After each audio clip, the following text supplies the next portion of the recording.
Okay, good morning, guys. How are you? I hope you guys are doing well. Today I want to start the session by first going over your writing assignment that we had last week. Okay, so I want to go over it and explain to you guys thoroughly what needs to be done. All right, so I'm gonna share screen with you, and your topic again. The topic of writing that you're going to be working on is persuasive writing. Okay, so your writing assignment for the Telltale Heart. This is the story that we read. So this is your writing assignment related to the Telltale Heart. All right. So again, you have a writing assignment, and the type of the writing assignment is going to be a persuasive essay. Okay. And so today I'm going to discuss with you what a persuasive essay is and what you are expected to do, so that you can follow along with us in the classroom. Okay. So your topic, first of all, is that you are going to have to take a stand, or you have to make a decision and defend it. Okay. And what is it that you are defending, or what is your position? Is that you're going to argue whether you're going to take a stand, whether the narrator here is sane or insane. Okay, and by definition, a sane person is someone who is mentally capable, who's mentally okay. Insane is the opposite. We have a negative prefix of in, and here we see that an insane person, someone who is mentally not okay. Okay, so someone who has mental disabilities, okay, or facing mental challenges. Okay, so here you're going to argue, okay, about what? All right, is the narrator sane or insane? All right, so you're gonna have to take a stand. And usually in persuasive writing, you have to take a position. All right, and your position is usually shown in your thesis statement. Okay, so I'm going to share with you again. This is your topic, okay, that I discussed. And now here, this is your persuasive writing. So remember, the purpose of a persuasive essay is to convince the reader about your topic. Okay, so you're writing to convince. Your aim here is to prove your point. Okay, and of course, you have to take a position whether you are with which side of the story. Okay, so here your topic is what to prove if the narrator is sane or insane. And insane means basically someone who's mentally not capable. Sane is someone who is mentally capable. So of course, I did a little survey in the classroom, and I would like to say that a lot of the students, or many of the students, they wanted to take the position of convincing the readers or the audience, whoever is going to read your essay, that the narrator is insane. And of course, we have a lot of evidence in the story that can help us prove that the narrator in the Telltale Heart is definitely insane, or someone who's mentally challenged. Okay, he has a lot of mental problems. Okay, so we said here again, we're going to prove something wrong in our essay. And that what are we proving wrong? We're proving his sanity to be wrong. Okay, if you're saying that he's sane, you are completely wrong, because this narrator is definitely insane. Okay, so here I'm gonna go back um, um, to how to do that. Okay, so in your this is how we decided to break down our essay. Okay, our essay is going to consist of five different paragraphs. All right, again, you're using MLA style or MLA format. And if you don't know what MLA format is, we can go over it once we're done. All right. So again, we're using MLA formatting for typing your paper, and I have posted a document previously pointing out what MLA formatting is, and you could see it on Facebook. On our Facebook group, I posted it there. It was a picture of a paper that discussed all the guidelines of MLA formatting. Okay, so your essay has to follow MLA formatting when typing it as the final draft. The first paragraph, or paragraph number one, we're looking to have our, this is our introduction. All right, and in the introduction, we're going to basically Again, always start off by introducing the title of the story. Okay, so we're going to mention the title of the story and make sure that the title of the story is always in quotes because it's a short story, and make sure that you're checking your capitalization. The like the way that I typed it in front of you on the screen right here, and there's a hyphen between tell and tale. The T in the is capital because this is how you're starting your title. And then of course we're going to mention the author. All right, who wrote the story? Okay, it's by Edgar Allan Poe. Okay, you're going to give a short summary of the story, or what's happening, or this, or a short summary or a description of the narrator. Okay, because whenever you read or you write something, always always treat your audience like they've never read the story before. They never read the Telltale Heart before. They don't know what the Telltale Heart is about. So always pretend or treat it in that case. Okay, and that makes the reader more aware of the situation. Okay, so this is very helpful if you do that. After we do this, we're going to state our position. This is our thesis. Okay, in your thesis, which is your main sentence, okay, you're going to state your position. Okay, you can start by saying, I believe that the narrator in The Telltale Heart is insane because, okay, so here you're going to state your position. Okay, your position here is he sane or is or insane? Okay, you're gonna have to make a decision, and then within your thesis, you're going to after you do that in the thesis, you're gonna mention. I didn't say to mention and explain. You're just going to briefly mention three reasons for his insanity. Okay, so if you believe that he's insane, you're going to mention three reasons why he's insane. Okay, and this is again all the evidence that you need is in your textbook. It's in the story. Okay, we can use his insanity. We can prove that he's insane through many things.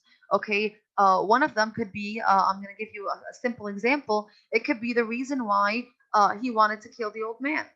This is enough to prove that he's insane because he felt like murdering or murder was justified just because of a pale blue eye, as he claims. Okay, he says that the that his eye is a vulture eye. Again, this is not enough again justify murder or to think that it's okay to kill someone. Okay, so here we can argue this. You can also use the idea of that he's incapable of understanding the situations, analyzing the situation appropriately, because he thinks that the eye is a vulture eye, not an eye of a patient suffering from glaucoma. So we have a lot of reasons that we could use to prove that he's insane. If you want to prove that he is sane, you could also do that. Okay, but you have to make sure that you provide the correct evidence for that. Okay, so here after you provide your thesis statement, you need to provide, like I said, three pieces of evidence, and you need to mention them to back up the idea that he is, or to back up the idea that that we have mentioned. Okay. So again, mention three reasons, and you just need to mention them. All right. We don't want to uh, um, explain them yet.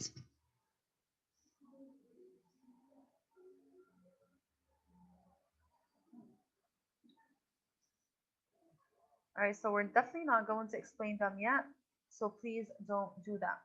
All right. When are we going to explain them? We're going to explain them in the body.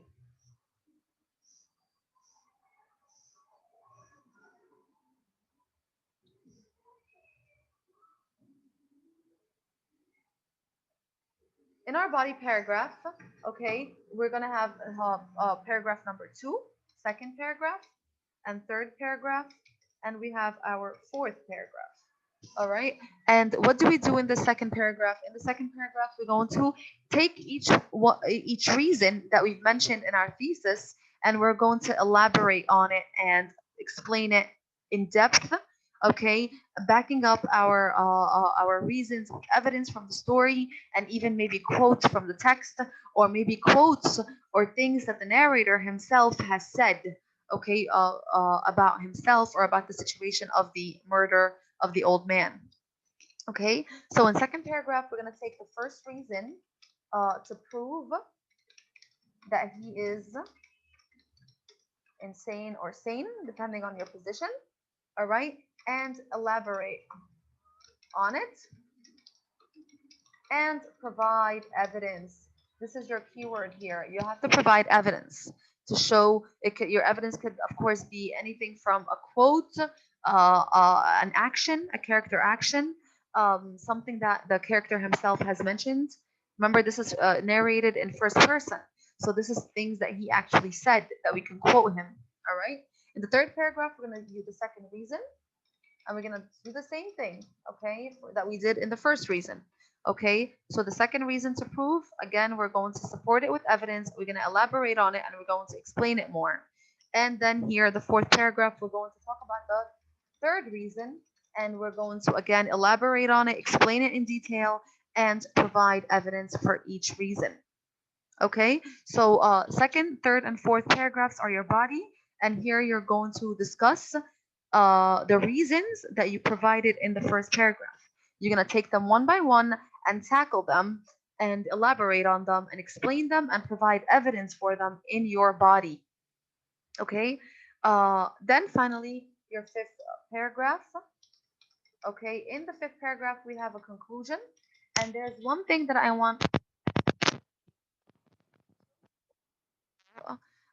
regarding our fifth paragraph. If you guys go again on Smart School, you guys are going to see, I'm going to post it for you, this graphic organizer. If you look at this graphic organizer, it's a PDF of 5 pages. Okay, it's a total of 5 pages. The first one I did not use. Okay, I'm going to post all of it, but I need you guys to work using the second page, page number 2. This is the outline page that I used in class. I printed this page for the class to use and to outline their essay in the classroom. Okay, again here, the thesis statement is what I told you. Your thesis statement is going to point out your position.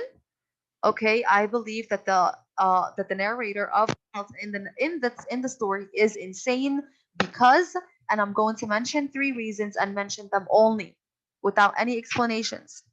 Okay, in your paragraph, in your body, as here, okay, you're going to mention your reason, the first reason, and then write all the supporting details or all your evidence that you're going to use in the essay to back up this reason.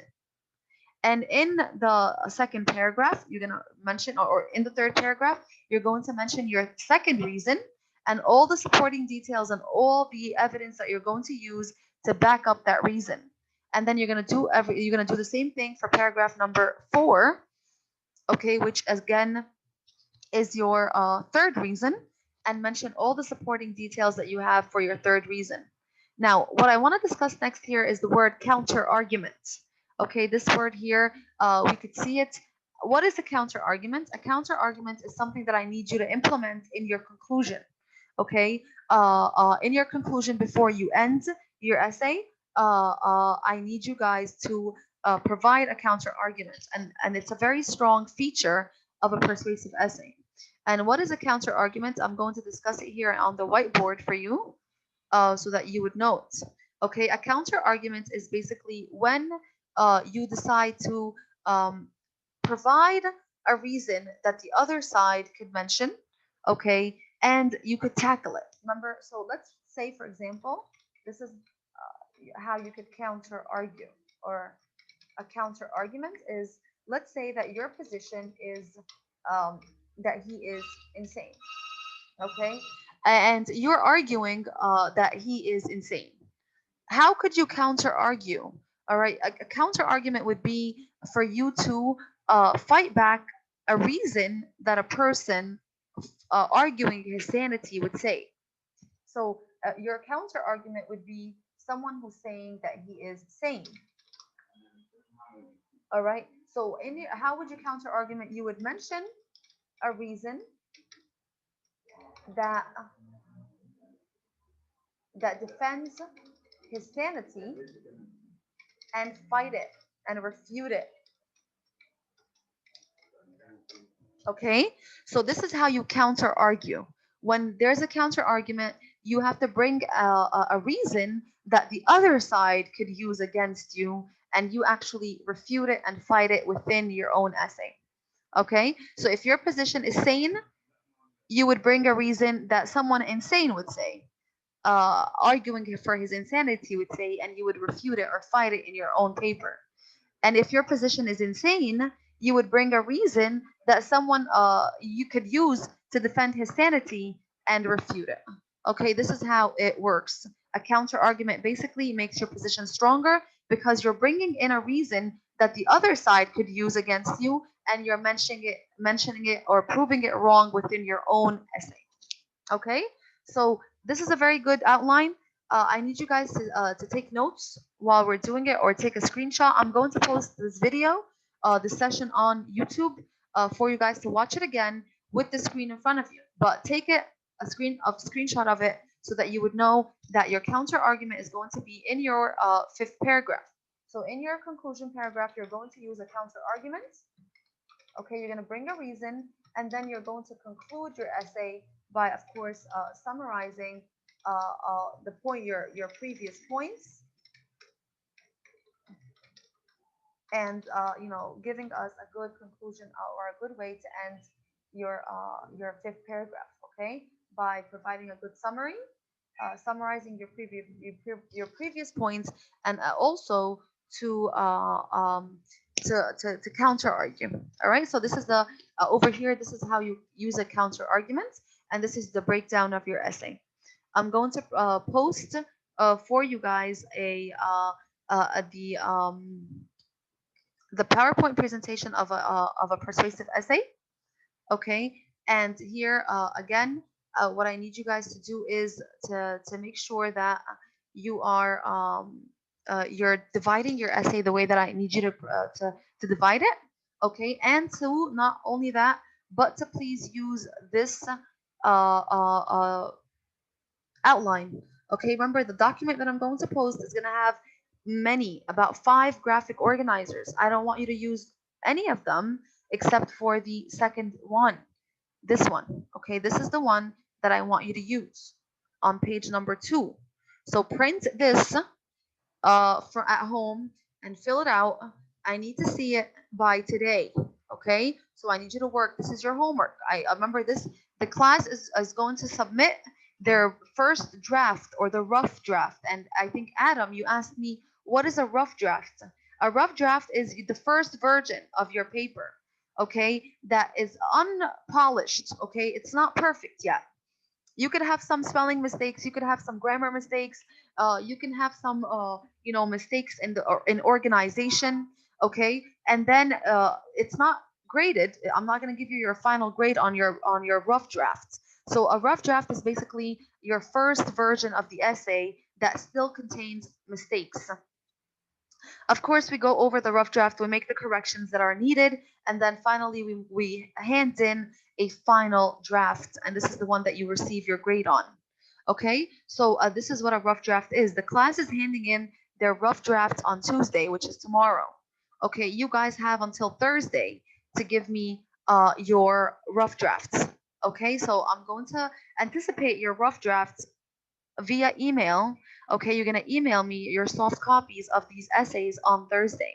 Okay, so this is the persuasive the outline. I need to see it today. So please send me these outlines today so I can see how you first of all, in your topic, of course, you're gonna put here proving that the narrator is insane or sane. This is your topic.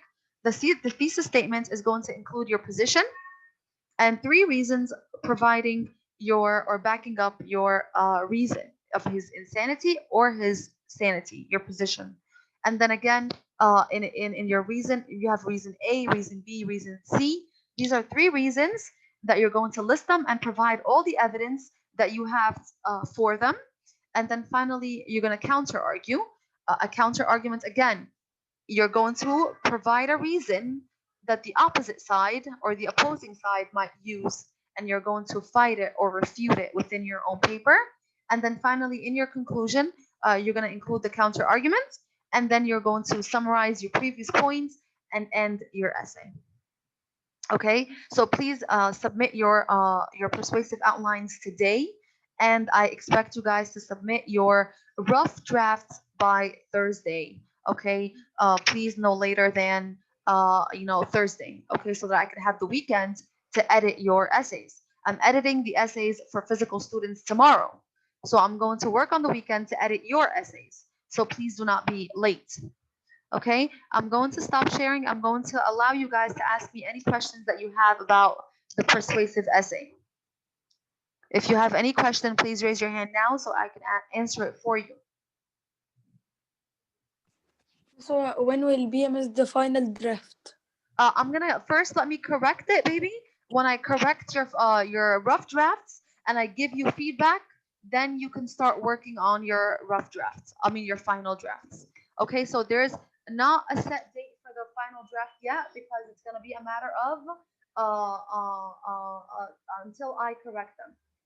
Okay, is that clear? Yes, thank you. 1 second, guys.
All right, sorry guys.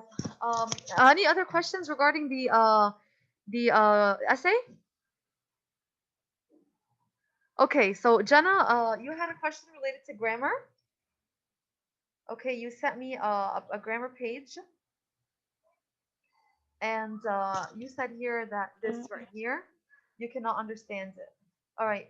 First of all, we didn't do the compliments yet on this page.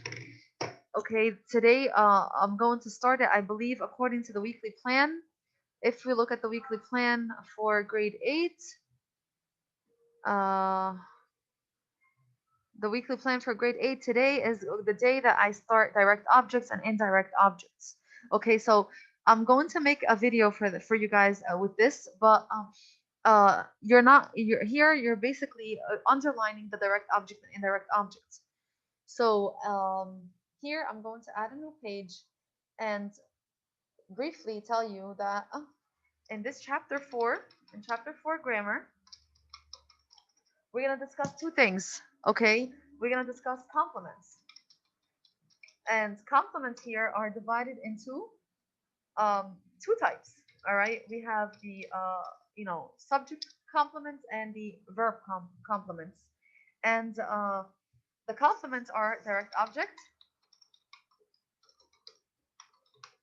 and an indirect object, and then we also divided them into a predicate adjective and a predicate nominative.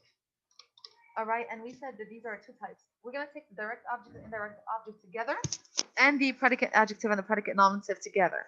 Now, the predicate, the do and io, we're going to start with the do and the io. And here we've mentioned that the direct object and the indirect object are both they're both used in a way that that they have to have an action verb. Okay, so first you have to ensure that you have an action verb. Okay, and first after you find yourself that you have an action verb, you have to ask yourself who is receiving the action verb.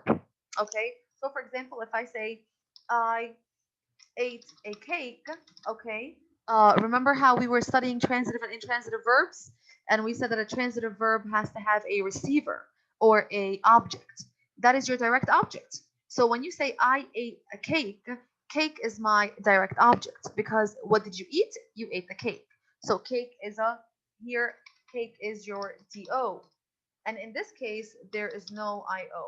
Okay, there's no io in the sentence. Do you have to have an io in every sentence or an indirect object? No, you don't have to. Okay, but direct objects are the ones that we see. Okay, and also another thing that we need to pay attention to is that your direct object and indirect object cannot be in a prepositional phrase. Okay, they cannot be found in a prepositional phrase. So try to avoid looking for the direct object and the indirect object in prepositional phrases, because they're not there. Okay, it would be incorrect. Okay, I sent grandma a gift. Okay, again here, sent is my action verb. What did you send? You sent the gift. Okay, so gift here would be my do. For who? All right, for who? Okay, if you ask yourself for who, you're answering the question for the io. All right, so who did you send the gift to, or for who? For grandma.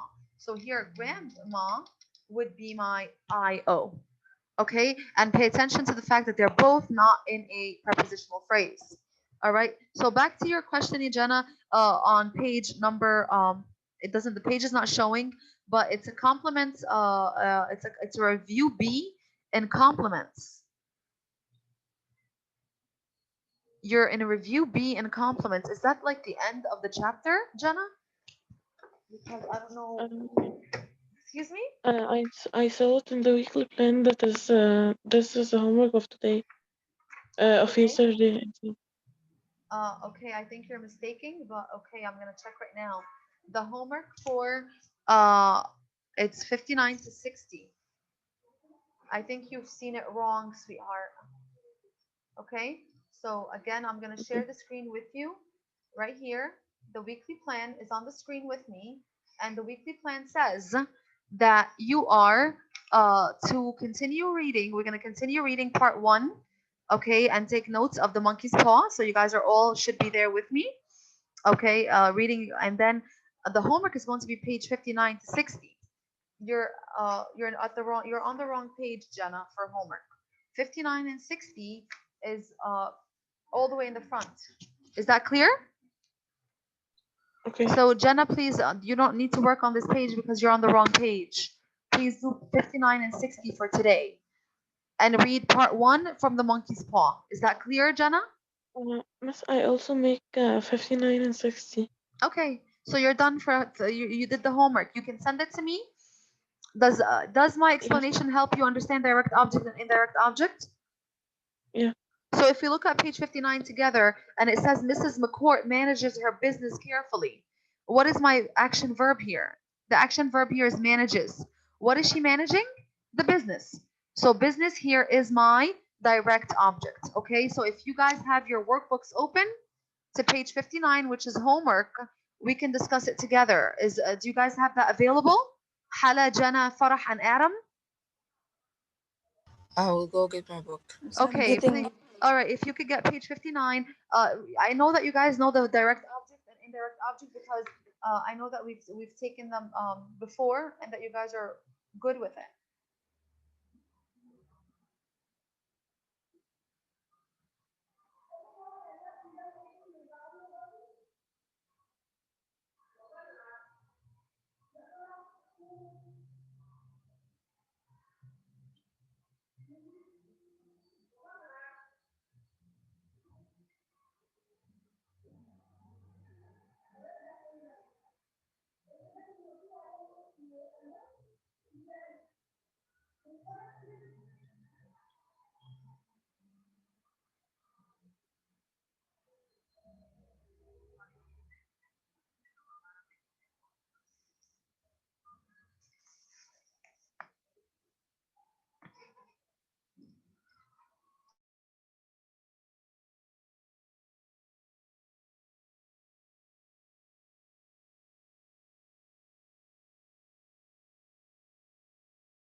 Okay, guys, are we there yet? Did you Yes, guys I get you got your books, guys? Adam? Yes, Yes, I I did. got. I did. Okay, so in number 1, Mrs. McCourt manages her business carefully. So here, manages is my action verb. Whenever you see that you have an action verb, your complement must be a direct object or indirect object. It cannot be a predicate adjective or a predicate nominative because remember, predicate adjectives and predicate nominatives only come with a linking verb. Okay, so here, my action verb is manages. What does she manage?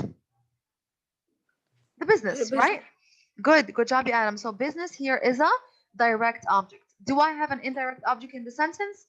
No. Okay. So here, number 1, there is no indirect object. All right. Number 2, our tabby cat, Mr. Alp, stalked the mouse through the garden. Where's my action verb here? Ya hala. Stalked. Okay. What is being stalked? Mouse. So mouse is the Direct object. the direct object. Remember here we have a prepositional phrase which is through the garden, and we said we must avoid prepositional phrases because we cannot find anything in them. Okay, so here through the garden is a prepositional phrase that needs to be ignored. Number 3, please bring me a salad from the sandwich shop on the corner. Okay, where's my action verb, Adam? Where's my action verb in number 3? Bring. Bring. What are you bringing? Salad. Good. So salad is the direct object. Now, for who are you bringing the salad, Adam? Me. Good. So me is the indirect object. So me here is the IO. But in this in this exercise, they only want you to focus on or circle the verb and underline the direct object. They don't want you to work on the indirect object, but I'm doing it as extra practice to show you that this sentence contains an IO. And guys, remember, direct objects and indirect objects are always nouns or pronouns. They're always nouns or pronouns. We could see here salad is a noun, me is a pronoun. Then you're doing well. Okay, if you could always find that your direct object or indirect objects are nouns or pronouns, that means you're doing it correctly. And please avoid them in a prepositional phrase. They cannot be in a prepositional phrase. We have less than 1 minute. Please continue page 59 and 60 for homework for the DO and IO, and continue your outline for the persuasive essay. I'm going to post it in SMS for you to download page number 2 of the outline, not all the document, just page number 2, and use it to show me how you're going to divide your paragraph and your reasons to prove whether the narrator is sane or insane. Okay? Any questions, please contact me on Messenger, and I'll be more than happy to help you. Okay? Okay, guys. Okay, thank you. Take care. Bye.